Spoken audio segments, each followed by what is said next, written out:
Gimana Pak Ustadz skill itu Pak Ustadz dapat? Ini yang orang tidak tahu. Saya ini dosen komunikasi. S1, S2, S3 saya itu komunikasi. Di dalam ilmu komunikasi ada disebut komunikasi persuasif. Bagaimana orang dibujuk supaya dia mau ikut dengan kita. Itulah komunikasi persuasif yang lawannya adalah kursif, paksaan. Saya melanjutkan Shirley tadi sama Yohana. Nah, tolong bujuk saya supaya sholat. Puasa saya lakukan, semua saya lakukan, kecuali sholat. Ketika Allah perintahkan ibadah-ibadah yang lain, itu cukup perintah ayat saja turun. Allah perintah haji, ayat saja turun. Allah perintah puasa, ayat saja turun. Allah perintah bayar zakat, ayat saja turun. Tapi ketika Allah perintah sholat, tidak boleh ayat turun. Nabi dijemput oleh 2 malaikat, kemudian diajak naik, ketemu dengan Allah, untuk menerima perintah ini. Kenapa? Karena perintah ini sangat penting. Mas, saya boleh dagang, bayar zakat sambil nyanyi. Saya boleh haji sambil nyanyi. Tawaf, labbaik Allahumma labbaik, labbaik la syarika laka labbaik. Boleh. Ya, saya bayar zakat boleh sambil nyanyi. Begadang jangan begadang. Kenapa? Sholat tak boleh. Allahu Akbar. Darah muda, darahnya pada batal sholat saya. Kenapa? Inilah puncak penghambaan kepada Allah. Jadi puncak penghambaan kalau saya meraku hamba, sholat. Yang paling mulia dalam tubuh kita, kepala. Adik-adik bercanda dipukul pantatmu masih senyum. Dorong dadamu masih senyum. Tapi jangan bercanda pukul kepalamu. Tak, kau pukul kepala saya pasti saya marah. Kenapa? Harga diri di sini. Tapi ketika kita sholat, anggota tubuh yang paling mulia, kepala, rendahkan seperti kakimu. Kita akan masuk ke next box. Ini penting. Kalau saya sudah mulai ini. Karena kalau ketika saya mau sholat, saya melihat banyak koruptor sholat. Ya. Saya melihat banyak orang sholat yang kalau saya ajak ngomong main HP, nggak punya adab. Yang paling enak memang sholat tidak korupsi.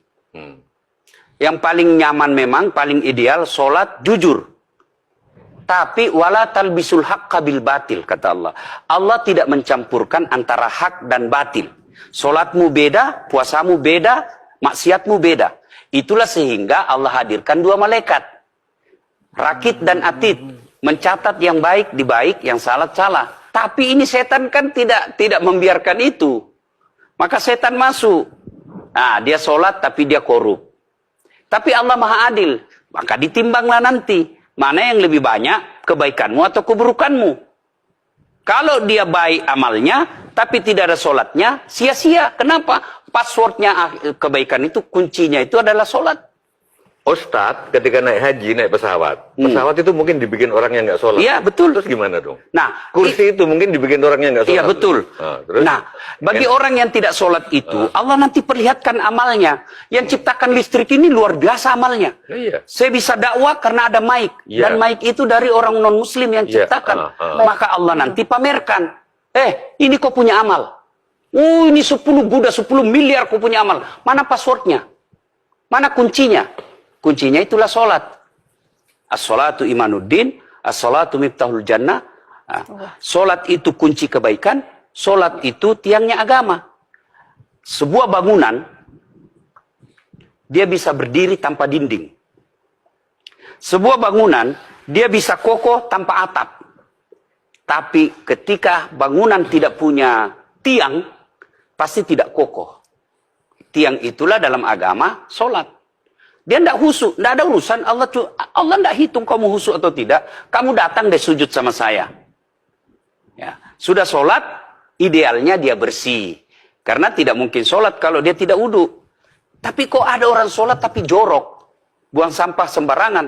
Itulah keberhasilan setan menggoda kita. Itulah sebabnya kita minta perlindungan kepada Allah. Kenapa ketika melontar 3 jumroh? Orang haji kan melempar 3 jumroh. 1 tiang, 7 batu. Kenapa tidak dikumpul saja itu? 1 kali lempar, tak, tak, tak. Kenapa? Kenapa mesti 3 hari dan kenapa mesti 3 titik? Itu pesan moralnya, melawan setan itu perlu napas panjang. dengar azan, jangan pikir setan, dia tebar itu. Tidak usah kau sholat, nanti kau tua. Anggaplah pergi sholat. Setan menyerah, tidak. Buru-buru kamu, buru-buru. Akhirnya apa? Wudhu tidak sempurna. Anggaplah Anda wudhu dengan sempurna. Setan menyerah, tidak. Masuk masjid. Tidak usah sholat sunnah, tidak usah sholat sunnah. Prinsipnya setan, kalau dia tidak bisa dikalah, jangan untung. Nah, gimana Mbak Teja? Udah teryakin kan? Oke. Jelajah